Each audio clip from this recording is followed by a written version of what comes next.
जेव्हा प्रेम होतं ना तेव्हा आयुष्य किती सुंदर सुंदर वाटतं बघा ना. जगातली सर्वात सुंदर गोष्ट म्हणजे काय असेल तर प्रेम. प्रेमासारखी दुसरी गोष्ट या जगात नाही. प्रेमातून नातं फुलत जातं आणि पुढे जाऊन दोन वेली एकरूप होऊन जातात. एवढी ताकद असते त्या प्रेमात जादू असते. प्रेमात सर्व काही सुंदर दिसतं. नेहमी कंटाळा येणारा पाऊस प्रेमात असताना मात्र रोमॅन्टिक वाटू लागतो. कधी स्वतःसाठी जगणारी व्यक्ती दुसऱ्याचा विचार करू लागते, दुसऱ्यासाठी जगू लागते. तसंच काही माझंही होतं.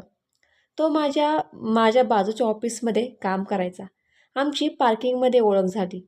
मग काय रोजचं भेटणं भेटणं व्हायचं. तो आला आणि सगळं काही बदललंच.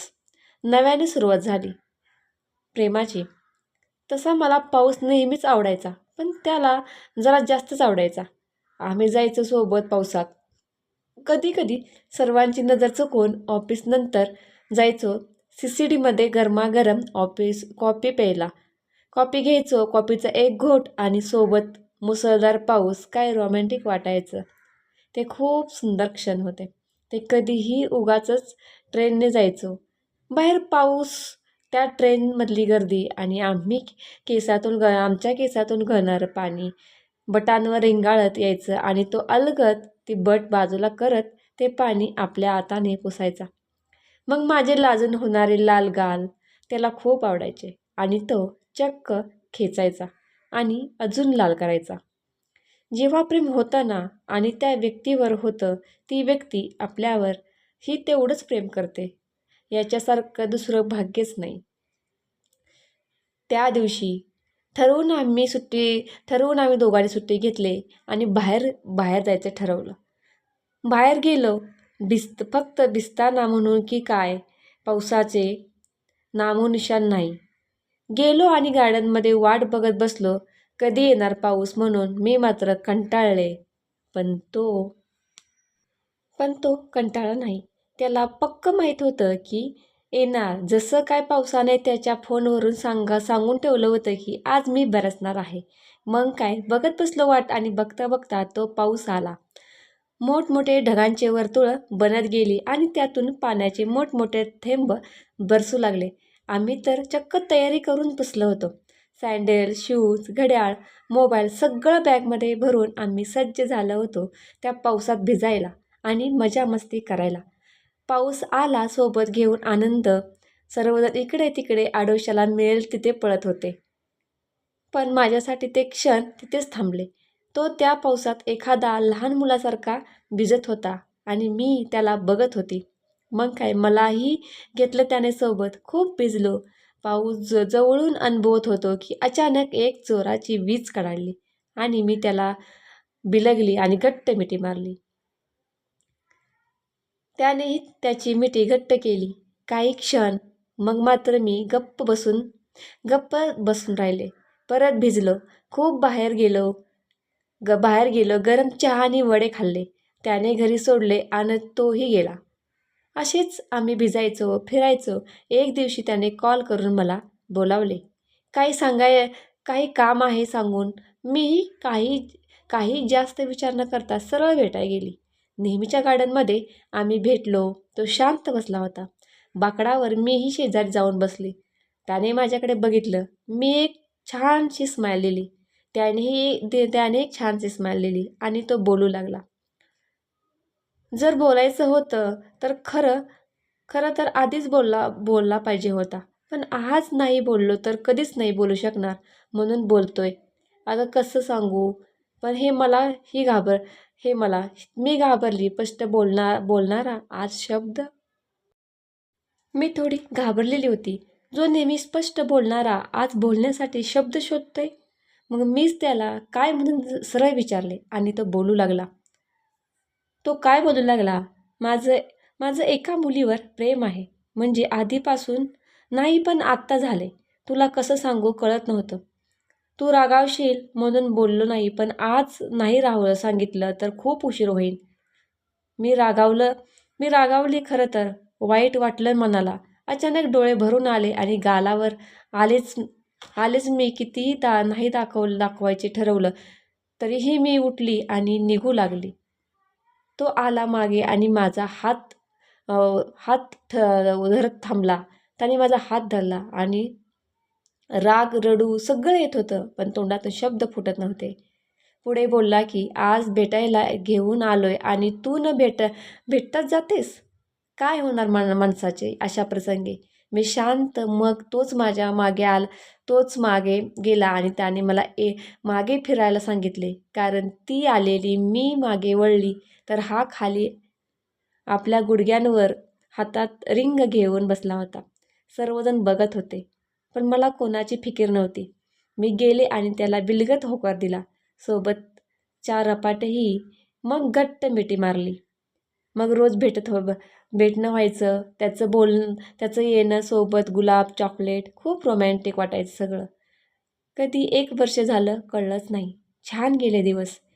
एक दिवस घरी कळलं. मग मीही सगळं सांगून टाकलं की प्रेम आहे, मुलगा छान आहे. पण मध्ये आली ती जात. तो ती तिचं ती जी सर्वांच्या प्रेमांमध्ये येते तीच आमच्यामध्येही आली. प्रत्येक घरच्यांना मनवण्याचा प्रयत्न चालू होता. पण शेवटी ती जात जिंकली प्रेमापुढे आणि आम्ही घरच्यांना मनवत राहिलो.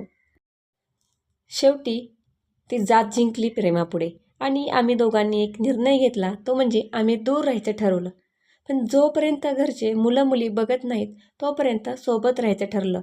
आणि चालू झालं एकमेकांपासून दूर होणं. तो मला इग्नोर करू लागला आपल्या मित्रांना जास्त आणि मला मात्र थोडाही वेळ नाही द्यायचा. कधी कधी वाईट वाटायचं, त्रास व्हायचा. पण मग मात्र एकत्र नाही येणार. मग कशाला त्याला त्रास म्हणून मी गप्प राहिली. मी भेटायचं म्हटलं की त्याच्याकडे वेळ आणि पैसे नसायचे. पण मित्रांसोबत पार्टी, पिक्चरला जायचं होतं. जायला वेळ होता आणि पैसाही होता. मी मात्र त्याच्या वेळेत नव्हतेच. सगळीकडून मी मात्र एकटी झालेले. ना कोणी होतं बोलायला की नाही कोणाकडे मी व्यक्त होऊ शकत होते. एक दिवस त्याचा मेसेज आला की त्याच्या घरच्यांनी मुलगी बघितली त्याच्यासाठी. माझी तर पायाखालची जमीन सरकली. रडायला येत होतं, पण समोर आई. मग काय चेहऱ्यावर मोठी स्माईल ठेवत बाहेर गेले आणि त्याला कॉल केला. त्यालाही नव्हतं करायचं हे लग्न. मग मीच समजवलं की कर, स्वतःसाठी नाही निदान आईसाठी लग्न कर. तोही रडला आणि मी देखील रडले. आणि एक दिवस असंच मित्रांसोबत जातो सांगून गेला. दिवसभरात एक मेसेज नाही केला आणि वाट बघून मी मात्र कंटाळले. शेवटी आज बोलायचं नाही ठरवलं. त्याचा मेसेज आला, कॉल करू का? मी रागात नको असं सांगून टाकलं. त्याने नाही बोलायचं सांगून टाकलं आणि दोघांनी एकमेकांना गुड नाईट बोललो आणि हा विषय इथंच संपवला. मी पाठ फिरवली तर तोही निघून गेला का आणि कशासाठी माहीत नाही. मी मात्र अजूनही त्याच वळणावरती त्याची वाट बघत उभी होती. आज बाहेर खूप पाऊस कोसळतोय. त्या दिवसासारखा सोबत वीजही होती, पण घट्ट मिठी मारायला मात्र जवळ आपलंसं कोणीच नव्हतं. अजूनही अबोला तसाच आहे. नाही त्याला मेसेजची गरज, नाही माझा कॉल सोबत असलेले काही. आज मात्र एकमेकांसाठी अनोळखी झालोय. बस देवाकडे एकच प्रार्थना, त्याला सुखात ठेव. प्रयत्न करते मी रोज खुश राहण्याचा, पण त्याची आठवण काही केल्या जात नाही. अजूनही वेडी आशा त्याची वाट बघते. कदाचित तो येईन त्याच वळणावर भेटायला. आज मी आणि सोबतीचा पाऊस वाट बघतोय त्याची. आपण नेहमी दुसऱ्यांमध्ये आनंद शोधत असतो. त्यांना हक्क देतो आपल्यावर रागवायचा, पण आपणच त्यांना आपल्या दुःख द्यायचं ही हक्क देऊन बसतो.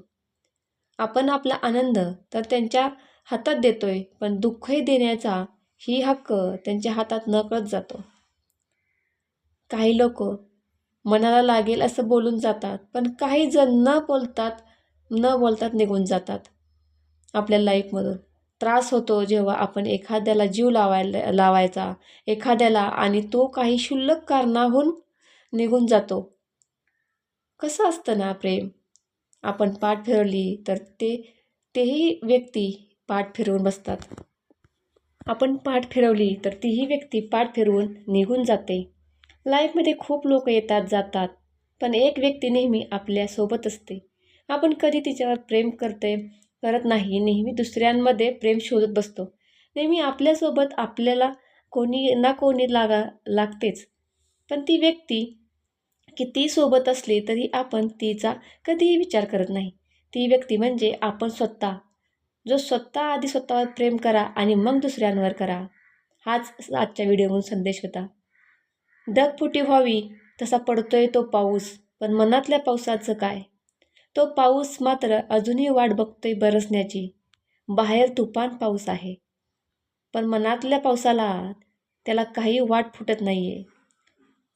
वाटत तर तोही मनातल्या सगळ्या भावना बाहेर काढतोय, पण मनातल्या पावसाला बाहेर यायला जमेल असं काही वाटत नाहीये. पण येईल, तोही बाहेर येईल एक दिवस.